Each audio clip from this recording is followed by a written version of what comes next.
Bueno, Anthony, ahora hablaremos de otro aspecto de la fotografía relacionado con el mundo digital.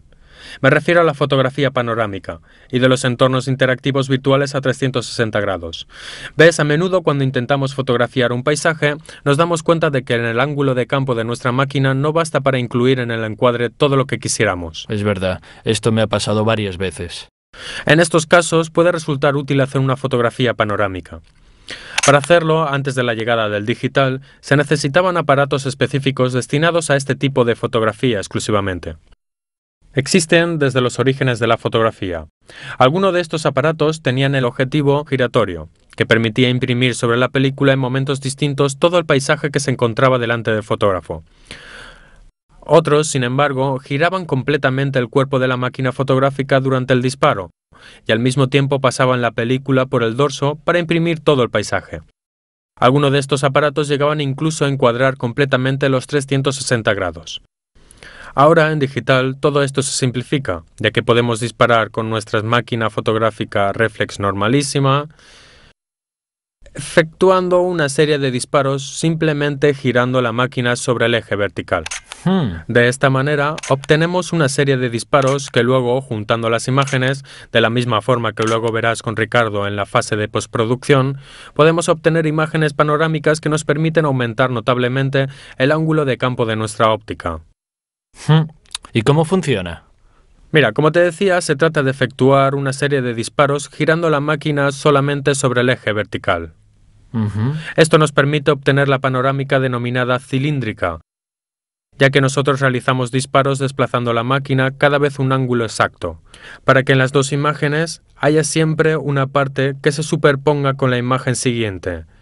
De este modo, en la fase de postproducción, utilizando el Photoshop, el plugin PhotoMerge, haremos coincidir las partes de las dos imágenes correspondientes y las uniremos hasta formar esta panorámica. Como te decía, basta utilizar un cabezal de este tipo que permite hacer rotaciones sobre el mismo eje, regulando el ángulo de rotación entre un disparo y el otro.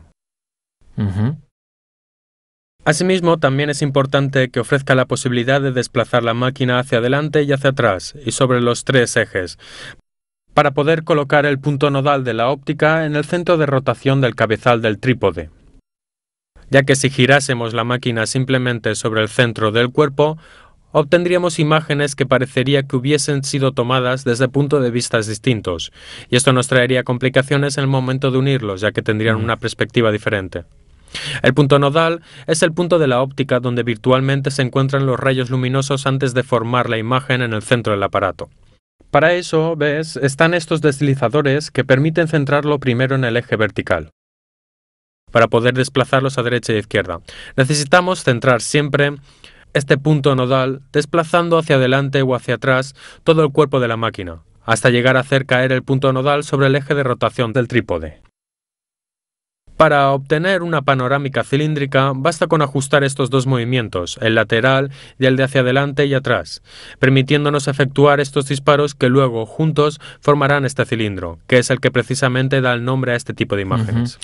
¿Y cuántos grados se gira la máquina entre un disparo y el otro?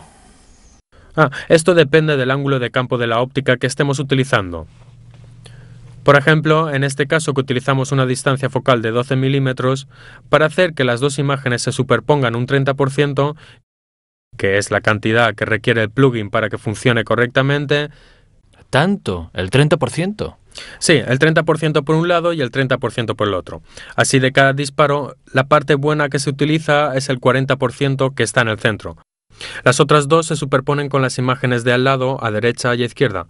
Para ello configuraríamos en el cabezal el número de disparos necesarios para hacer la rotación. En este caso con 12 milímetros, lo que nos da un ángulo de campo de aproximadamente 90 grados, deberíamos efectuar 8 disparos, por tanto, un disparo cada 45 grados para completar los 360 grados. ¿Ves? Tenemos preparados los disparos, posición en la que la máquina se detiene y tú disparas. Esto, como te decía, depende mucho del tipo de ángulo que estemos utilizando, mientras que el ángulo vertical siempre será fijo, obligatorio. ¿Y por qué tienes la máquina configurada en vertical? La máquina se configura en vertical para aprovechar el máximo ángulo de campo, digamos, en el encuadre tradicional, en el lado horizontal. Esto porque cuando nosotros hacemos la rotación, sumamos el ángulo de campo de cada fotografía. Sí. Pero en el vertical no cambia y por lo tanto intentamos aprovecharlo al máximo. Como te decía, en función del ángulo de campo, se realizan más o menos disparos, ya que deben superponerse. Esto comporta también una mayor o menor calidad de la imagen, es lógico. Si utilizo un objetivo básicamente gran angular, se precisarán menos disparos para completar la rotación. Lógico. Esto hace, sin embargo, que la imagen, al juntarla con otras, tenga menos píxeles. Una vez que construyamos la imagen, el número de píxeles será menor. Si por el contrario utilizamos una distancia focal más larga, deberemos realizar más disparos, ya que al tener un campo reducido, para cubrir los 360 grados necesitaremos más, pero el resultado será una imagen con muchos más píxeles, al haber utilizado menos disparos.